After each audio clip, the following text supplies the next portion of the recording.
Ben, good morning. How do we worry about a Russia anti-satellite weapon when we don't worry about Russia invading Ukraine and getting close to our NATO allies?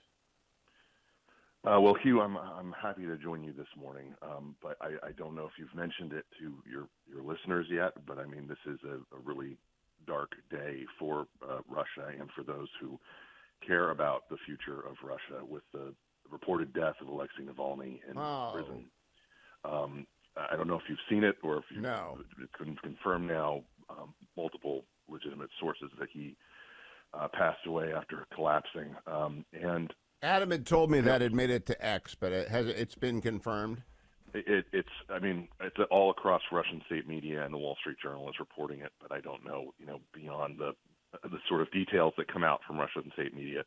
I don't think they would be running with it unless it was. No, that means he's dead. That So means Putin he's did him dead. in. Was it by pillow And or by natural causes? yes, so I mean, they have some rigmarole about he collapsed while walking. I mean, he's a few years older than me. He's not someone who.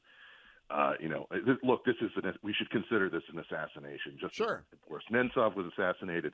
And look, I think there's something, and I have to say this to you, Hugh, because I am a Fox contributor, but and I will be on the network a couple times, including special report tonight. But I'm going to say it to you.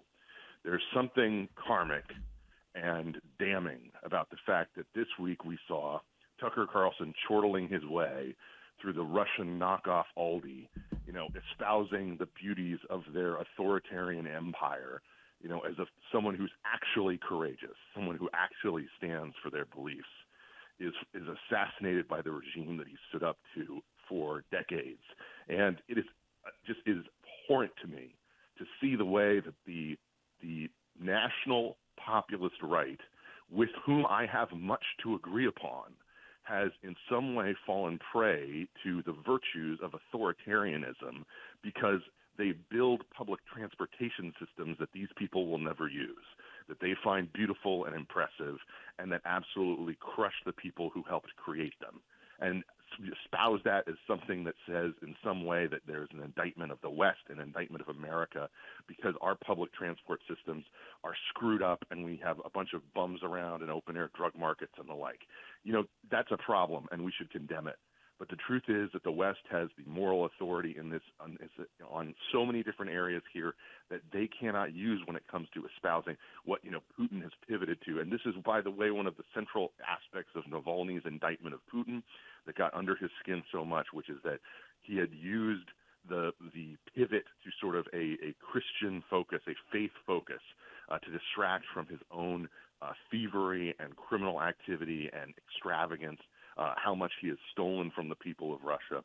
And Hugh, I was a pallbearer for John McCain along with my friend Vladimir Kara-Murza. He is currently, as of 2 weeks ago, he was moved into isolation. In terms of his own imprisonment, he's been sentenced to 25 years in prison. He's my age. He has 3 kids. They've tried to poison him twice, and yet he still went back. He's realistically speaking, Hugh, and I'm not trying to be dark about this, but he's probably next on the list in terms of opposition figures who Putin just knocks off one after the other because he has that attitude as a KGB survivor that no foe, no opponent can be allowed to exist. We're not going to have much fun. I'm on the murder. panel tonight too, unless we end up doing it in studio, in which case it won't be. And we're all going to agree.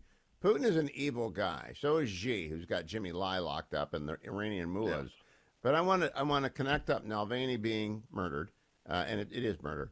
We've got a bill to oppose Ukraine, and I don't think I hear from some people what Johnson's going to do is attach HR2, send it back over, and continue negotiations. Okay, fine. If that doesn't work, we have to pass this. Ukraine is our ally. Russia is our enemy. I don't understand what people don't understand. Yes, I think that it absolutely has to be, considered a situation now where we are, we have to advocate for this. And this is the thing that I think I may have said this to you before, Hugh, but it's what is so absent from this conversation. We need to be able to have advocates who are out there pushing for the truth about this situation, the dynamics of this situation in ways that will, ultimately, I think be able to convince a lot of people. But the truth is that we don't have those advocates. And the reason we don't have those advocates in the traditional way is that Republicans who would normally be standing up and taking the side of people who are fighting and balancing against these authoritarian regimes, they're put back on their heels by the fact that they have a military and an administration policy that they don't trust. And why should they trust it? I mean, the Biden administration has been slow, and they've been on their back heels throughout this. They haven't supplied the kind of equipment, the kind of support that was needed when it could make a difference, and they really have not done the kind of things that they needed to do in order to make the case to the American people for why this is. I have not heard a rationale from the president, from the White House, for months now about. Oh, Ben, he can't make one, right? And there's a piece by Ken Kachigian in the Wall Street Journal today, and I wrote a piece. He should resign. Ken says he won't for these reasons, which he likes the perks. I read that piece, and Ken's a great writer. I completely agree with you. Yeah, there's just nothing to be said. He's just hanging around, and we are paralyzed. I can't imagine him beating, even if Trump's convicted by Alvin Bragg and Jack Smith, he's still going to beat him because the guy is empty. Well, he's not going to be convicted by Fannie Willis at this rate. No, he's not. No, I do want to read you something serious. My friend Captain Hendricks, who is a navalist respected on both sides of the aisle, wrote me a note.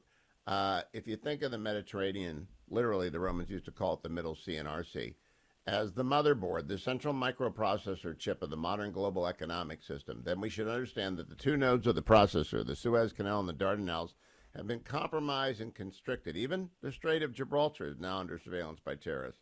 If the Med cannot be used for free trade, the global system will begin to break down in a cascade failure. There's shipbuilding in the bill too. But this is the other thing. So much of what politics is, and this, is being able to make the strong case to the American people and let them decide for themselves and trusting them to make the right decision. And that, when people talk about Reaganism, that's something that's so central to it. It's absent, I think, frankly, from a lot of the things that are today. The policy posture is part of it, but leadership and statesmanship require you to make the case to the people, and there's no one out there doing that, which is why it's such a sad thing, even though it's a predictable thing, even though it's an understandable thing, that someone like Mike Gallagher is leaving Congress at the end of the year, because it's just we need more people who have the capacity to make that case, to say there are, as he says, there are worse things than recognizing that we're in a Cold War, and that's a hot war. And that's I think that we have the ability to avoid that in certain ways around the world, but we're not doing the things that we need to be doing now to prevent that. Now, just take that a step further. We'll talk about this tonight, and maybe we'll have 3 minutes. All right. the rest of American media will be focused on Fannie Willis and her made-up case and Alvin Bragg and his made-up case. We're in a bind of our own making, Ben. We cannot focus on serious things, and I don't know how to get back. Reagan ran on national security. I don't think former President Trump is, although he made some references to it yesterday. But we ought to vote on this basis at least. Mm-hmm.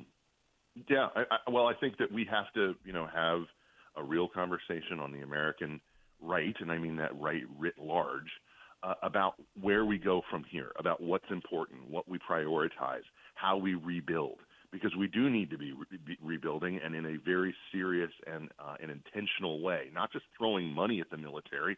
I mean, that's ridiculous. It's absurd. It's more about being intentional, and it's about avoiding mistakes of the past. And, of course, rebuilding the kind of authority and trust in authority that needs to be clear within that side of what we do as a country. But if you had to pick, we got 1 minute. If you had to pick a Secretary of Defense, if Donald Trump came out and said, "Here's my running mate and here's my DOD," who would you pick for the DOD part? To do what Cap Weinberger did, or to begin. It might take 12 years. It might take 2 Republican presidents. Who would you send to DOD? Oh, gosh, Hugh. That's a tough question. I need a reform-minded person. I mean, I obviously have an affinity for listening to Bob Gates on a lot of things, and so it's in my inclination to ask his advice as opposed to mine. One name. I don't know if you have someone in mind. I do. I think it should be Mike Pompeo because he knows how to run bureaucracy. Well, I mean, but see, this is my problem. My default answer for every position in the cabinet. I know, but defense is first. It's first. I mean, the vice president helps you get elected and stands by, but you got to get someone to run that department that knows how to cut the people who do nothing and buy the things that win wars.